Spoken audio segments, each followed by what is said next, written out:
Narcotics department ये कह रही है मित्रों कि जो कुछ भी सरकार की शंका है उसमें लगभग 100% सच्चाई है। अब ये तो बड़ा अद्भुत मामला हो गया मित्रों। फिर ये रिया चक्रवर्ती और शोभित चक्रवर्ती जो एमबीए करने जाने वाले थे उनके तार कैसे जुड़ गए? तो पता चला कि साहब ये सभी नोइंगली इस काम को करते हैं, लेकिन इन्हें ये मालूम नहीं है कि ये ड्रग आता कहां से है और इस ड्रग का जो माफिया है उसका उसका संबंध टेररिस्ट ऑर्गेनाइजेशन से, ये जानकारी इन लोगों को नहीं है। इस मामले में ये लोग इनोसेंट हैं, लेकिन ड्रग की डीलिंग में तो ये लोग बहुत अंदर तक घुसे हुए हैं। ये लोग उनके ग्राहक हैं। तो इम्प्लीकेट करने की बात हो रही है कि ग्राहक के साथ साथ डीलर भी है। ये ग्राहक भी हैं, खुद भी ग्राहक हैं, फिर ये डीलर भी हैं, ये ग्राहक बनाते भी हैं। ये जानकारी पूरी पुख्ता हो गई है और इसमें माननीय आदित्य ठाकरे एक बड़ा किंगपिन है और सलमान खान का जो बड़ा गैंग है ना वो भी किंगपिन है। वो रियल एस्टेट माफिया के साथ इस ड्रग के कारोबार में इसकी पूरी जानकारी उनको है और उसको कोरोबरेट करना पड़ेगा, उसके सारे साक्ष्य इकट्ठा करने पड़ेंगे। उस पे हम लोग काम कर रहे हैं और इसमें जो ग्राहक में महेश भट्ट, उनकी बेटी और बाकी पूरी फिल्म इंडस्ट्री की जो कहानी है, एक आध दो को छोड़ करके बाकी सबका इन्वॉल्वमेंट है। अब ये जब बात हुई कि ये सुशांत की क्लोजर रिपोर्ट जमा हो गई है और ड्रग वाले एंगल पे रिपोर्ट्स आ ही रहे, तो क्लोजर रिपोर्ट का आधार, प्राइमरी आधार क्या बना? तो जानकारी मिली कि क्लोजर रिपोर्ट का प्राइमरी आधार बना all India institute of medical sciences के फॉरेंसिक डिपार्टमेंट की रिपोर्ट। और उस रिपोर्ट ने कंफर्म किया कि सुशांत ने जो अपनी इह लीला समाप्त की है वो वाकई में खुद ही उन्होंने समाप्त की। अब पावर गैलरी ने इसका आकलन शुरू किया, जांच पड़ताल शुरू किया। जांच पड़ताल में जो चीजें छनकर सामने आई वो ये आई कि माननीय विकास सिंह जी ने जो बात कही थी वो बात सही थी कि सुधीर गुप्ता ने सबसे पहले यही कहा था कि ये 100% मर्डर है।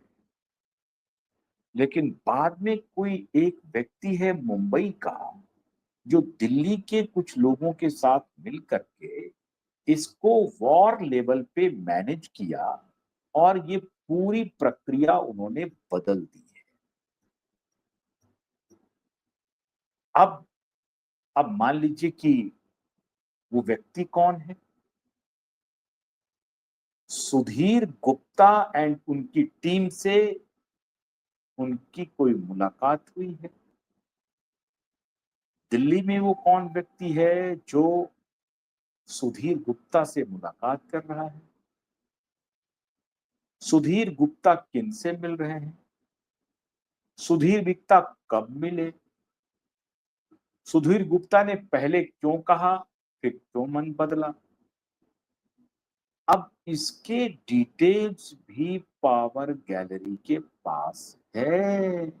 ये बड़ी खबर मैं आपको दे रहा हूं। पावर गैलरी को सुधीर गुप्ता के एक एक मूवमेंट की जानकारी है और क्यूवाइब नेटवर्क आज जो ये बात आपको बता रहा है तो आप मान के चलिए कि सारे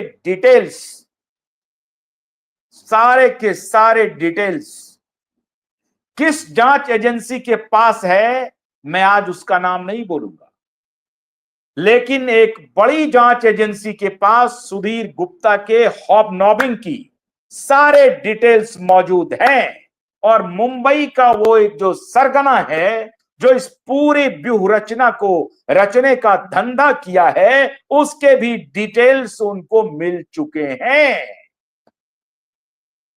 अब सिर्फ एक व्यक्ति मुंबई से और फिर दिल्ली में कुछ छुटभइये दलाल हैं जिन्होंने इसको मैनेज किया है, और उसमें रिया चक्रवर्ती के कुछ यारवाज की भूमिका साफ साफ एजेंसी के पास आ गई है।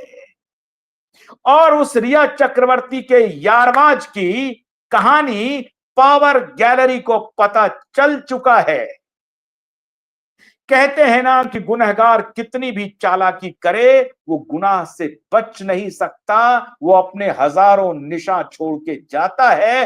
प्रकृति का नियम देखिए कि पहलगाम हो जाता है और फिर ये टेररिस्ट ठिकानों पर अटैक शुरू होता है, और जब टेररिस्ट ठिकानों के इंटेलिजेंस इनपुट मंगाए जाते हैं तो उस इंटेलिजेंस में तो एक से एक चौंकाने वाली बातें सामने आने लगती हैं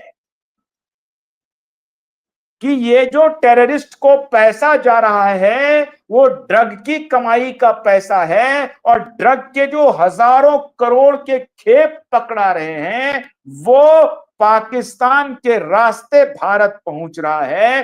भले ही मुद्रा पोर्ट पे हो, भले ही दिल्ली में हो, भले ही बड़ौदा में पकड़ा है, मुंबई में पकड़ा है, अहमदाबाद में पकड़ा है। तो कहानी शुरू हुई और फिर कहानी घूम फिर करके जैसे धरती गोल है, एक जगह से चलेंगे अंत में वहीं पहुंच जाएंगे, तो ये कहानी वहीं पहुंच करके इन यारबाजों पर पहुंच जाती है।